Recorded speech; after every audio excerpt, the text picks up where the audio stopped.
It's Chris from Laser Lemming, and today we're talking about console exclusives, specifically superhero exclusives, specifically Marvel superhero console exclusives. What are we talking about today? We're talking about Spider-Man on PS4, only on PS4. You might have heard of it. That's the title right now. It's hashtag Spider-Man PS4. That's the reveal that they showed at E3. It was rumored for a little bit that PlayStation 4 was going to get an exclusive Spider-Man title, and boom, it's true. Now, people are a little divided over this because for the last 15 years or so, maybe a little bit less, Spider-Man games have been multi-platform. They have not chosen a side in this console war. That's all changing, and that's thanks to people like Jay Ong. He is Marvel's head of games. He has a different title, I am sure of it, but that's what we're going to call him right now. We'll call him Jay for short, rather than Ong. Anyway, let's talk about it, because like I said, people are divisive over this. Activision had the rights for God knows how long. They had remember Spider-Man with Tobey Maguire? Remember those movies?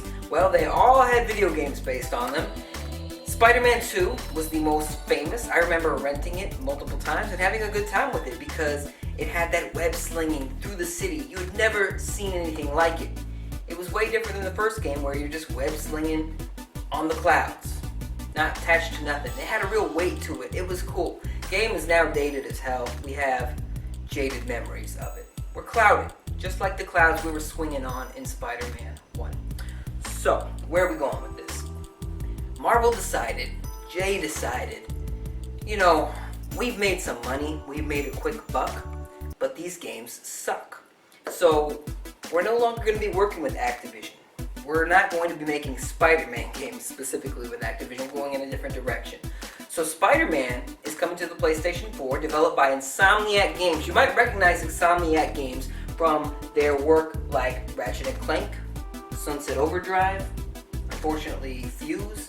But they made a lot of good games, so they're a talented developer. And Jay liked to point out in a recent interview, he said, they're also 10 minutes away from us. And Sony's 10 minutes away from us. So it also seems like a lazy convenience. But to be fair, they are Insomniac Games and they are very talented guys. And they do have a close working relationship with Sony now that they are making Spider-Man part of the Marvel Cinematic Universe. So, why not just make this marriage perfect? Now, are all Marvel games, all console Marvel games, going to be exclusive to the PlayStation 4? No, probably not. However, Spider-Man is. That's what they said. Spider-Man is exclusive to the PlayStation 4 from here on out, until they stop making the PlayStation 4. Or, until something bad happens. But that's the plan, and I think they could have went a different direction with that. I think that Insomniac developed Spider-Man games could have been exclusive to the PlayStation 4. And I get why they're doing that, because the whole point of this is to make good games. So they're not going to be tied to the movies at all. He also said that. He said that there's not going to be a pressure to release these games at the same time of a movie. They're not going to coincide story-wise, release date-wise. If they do, it's all a coincidence. So they're going to just be free. They're going to have the freedom, the money, the time to do what they want. That's why so many of these Spider-Man games, Batman games, not the recent Batman games, but you know what I'm saying, Iron Man, Hulk, whatever, these games kind of suck because they've been tied to a movie. They had to come out when the movie came out. They're $60, piece of shit. You should rent it. You shouldn't even rent it. It sucked. It sucked. So they went with a different direction. They said, hey, we're going to go one developer, one console. It's going to be great. You're going to have a narrow focus. You're going to be able to do what you want without having to worry about 6 different SKUs and making sure it's bug-free on all of them and just get it out the effing door.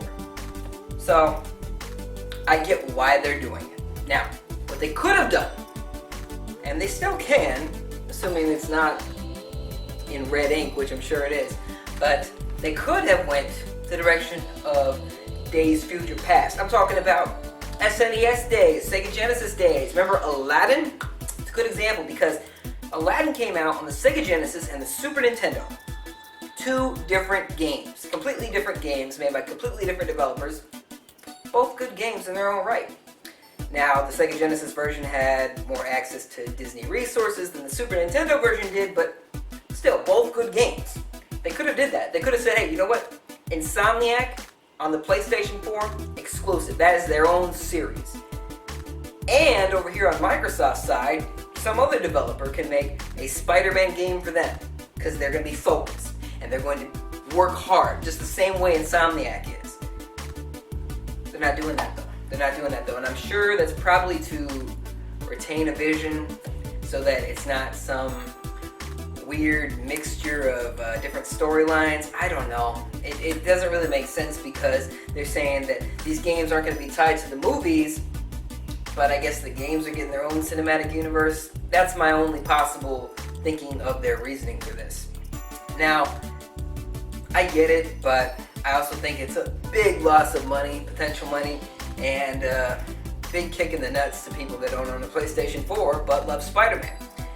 But, you know, that's not all. There are going to be more games, non-Spider-Man related games hitting other consoles. They just haven't announced it. Spider-Man is their most popular franchise by far, and they're going to exploit the hell out of that one first. Spider-Man is Marvel's Batman, except, you know, younger, happier, what have you. But I understand what they're doing.